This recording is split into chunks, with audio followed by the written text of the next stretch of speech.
My first partnership was already being threatened with an eviction notice by my own mom. It became Mike's job to tell the neighbors to quickly use up their toothpaste, saying their dentist wanted them to brush more often anyway. I began to put together the production line. One day my dad drove up with a friend to see two 9-year-old boys in the driveway with a production line operating at full speed. There was fine white powder everywhere. On the long table were small milk cartons from school, and our family's hibachi grill was glowing with red-hot coals at maximum heat. Dad walked up cautiously, having to park the car at the base of the driveway since the production line blocked the carport. As he and his friend got closer, they saw a steel pot sitting on top of the coals in which the toothpaste tubes were being melted down. In those days, toothpaste did not come in plastic tubes. The tubes were made of lead. So once the paint was burned off, the tubes were dropped in the small steel pot. They melted until they became liquid, and with my mom's pot holders, we poured the lead through a small hole in the top of the milk cartons. The milk cartons were filled with plaster of Paris. White powder was everywhere. In my haste, I had knocked the bag over, and the entire area looked like it had been hit by a snowstorm. The milk cartons were the outer containers for plaster of Paris molds. My dad and his friend watched as we carefully poured the molten lead through a small hole in the top of the plaster of Paris cube. "Careful," my dad said. I nodded without looking up. Finally, once the pouring was through, I put the steel pot down and smiled at my dad. "What are you boys doing?" he asked with a cautious smile. "We're doing what you told me to do. We're going to be rich," I said. "Yup," said Mike, grinning and nodding his head. "We're partners." "And what is in those plaster molds?" my dad asked.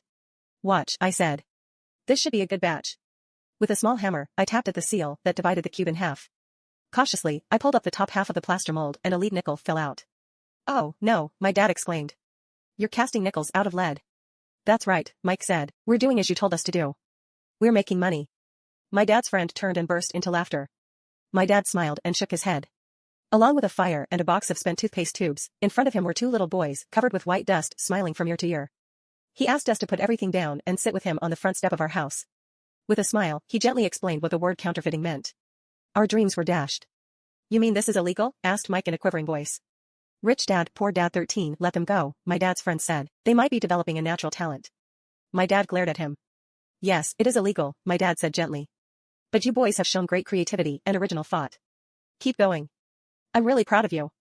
Disappointed, Mike and I sat in silence for about 20 minutes before we began cleaning up our mess. The business was over on opening day. Sweeping the powder up, I looked at Mike and said, "I guess Jimmy and his friends are right. We are poor." My father was just leaving as I said that. "Boys," he said. "You're only poor if you give up. The most important thing is that you did something. Most people only talk and dream of getting rich. You've done something. I'm very proud of the two of you. I will say it again, keep going. Don't quit." Mike and I stood there in silence. They were nice words, but we still did not know what to do. "So how come you're not rich, Dad?" I asked. "Because I chose to be a schoolteacher. School teachers really don't think about being rich. We just like to teach. I wish I could help you, but I really don't know how to make money." Mike and I turned and continued our cleanup. "I know," said my dad. "If you boys want to learn how to be rich, don't ask me. Talk to your dad, Mike." "My dad?" asked Mike with a scrunched up face. "Yeah, your dad," repeated my dad with a smile. "Your dad and I have the same banker, and he raves about your father. He's told me several times that your father is brilliant when it comes to making money." "My dad?" Mike asked again in disbelief. "Then how come we don't have a nice car and a nice house like the rich kids at school?" "A nice car and a nice house don't necessarily mean you're rich or you know how to make money," my dad replied. "Jimmy's dad works for 14 the sugar plantation. He's not much different from me. He works for a company, and I work for the government. The company buys the car for him. The sugar company is in financial trouble, and Jimmy's dad may soon have nothing. Your dad is different, Mike. He seems to be building an empire, and I suspect in a few years he will be a very rich man." With that, Mike and I got excited again. With new vigor, we began cleaning up the mess caused by our now-defunct first business. As we were cleaning, we made plans for how and when to talk to Mike's dad. The problem was that Mike's dad worked long hours and often did not come home until late. His father owned warehouses, a construction company, a chain of stores, and 3 restaurants. It was the restaurants that kept him out late. Mike caught the bus home after we had finished cleaning up. He was going to talk to his dad when he got home that night and ask him if he would teach us how to become rich. Mike promised to call as soon as he had talked to his dad, even if it was late. The phone rang at 8:30 p.m. "Okay," I said. "Next Saturday." I put the phone down. Mike's dad had agreed to meet with us. On Saturday, I caught the 7:30 a.m. bus to the poor side of town. The lessons began. Mike and I met with his dad that morning at 8 o'clock. He was already busy, having been at work for more than an hour. His construction supervisor was just leaving in his pickup truck as I walked up to his simple, small, and tidy home. Mike met me at the door. "Dad's on the phone, and he said to wait on the back porch," Mike said as he opened the door. The old wooden floor creaked as I stepped across the threshold of the aging house. There was a cheap mat just inside the door. The mat was there to hide the years of wear from countless footsteps that the floor had supported. Although clean, it needed to be replaced. I felt claustrophobic as I entered the narrow living room that was filled with old musty overstuffed furniture that today would be collector's items. Sitting on the couch were two women, both a little rich dad poor dad 15 older than my mom. Across from the women sat a man in workman's clothes. He wore khaki slacks and a khaki shirt, neatly pressed, but without starch, and polished work boots. He was about 10 years older than my dad. They smiled as Mike and I walked past them toward the back porch. I smiled back shyly. Who are those people? I asked. Oh, they work for my dad. The older man runs his warehouses, and the women are the managers of the restaurants. And as you arrived, you saw the construction supervisor who was working on a road project about 50 miles from here. His other supervisor, who was building a tract of houses, left before you got here. Does this go on all the time?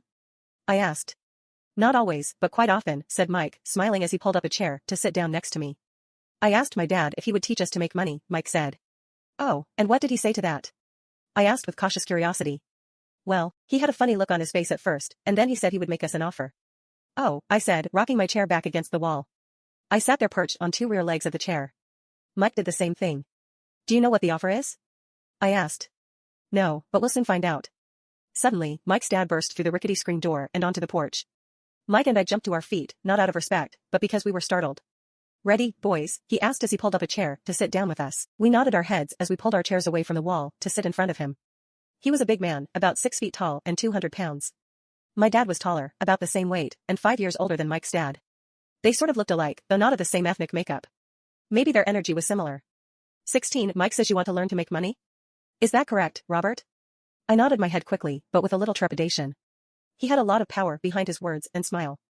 Okay, here's my offer. I'll teach you, but I won't do it classroom style. You work for me, I'll teach you.